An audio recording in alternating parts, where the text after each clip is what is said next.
ადმინისტრაციული რესურსის გამოყენების ფაქტი ხელვაჩაურის მუნიციპალიტეტში ერთიანი ნაციონალური მოძრაობის წარმომადგენლების მტკიცებით ხელვაჩაურის გამგებლის მოადგილე ნოდარ თურმანიძე 2 დღის წინ კოალიცია ქართული ოცნების ოფისში სამსახურეობრივი ავტომობილით იმყოფებოდა. მიშა ბოლქვაძის განცხადებით ფაქტის დამადასტურებელი ვიდეო კადრები პარტიას მოქალაქემ მიეწოდა. ბოლქვაძე ასევე განმარტავს, რომ ხელვაჩაურის მუნიციპალიტეტში შემავალი სოფლის რწმუნებულები კოალიცია ქართული ოცნების წინასაარჩევნო ბუკლეტებს მოსახლეობაში ავრცელებენ.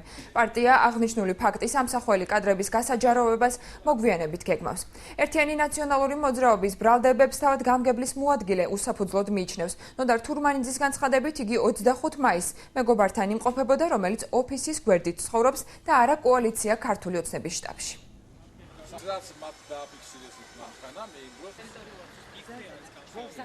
ხელვაჩაურში დაფიქსირდა ადმინისტრაციული რესურსის გამოყენება, კონკრეტულად გამგებლის მოადგილე ნოდარი თურმანიძე იმყოფებოდა სამსახურეობრივი ავტომობილით ქართული ოცნების საარჩევნო შტაბში.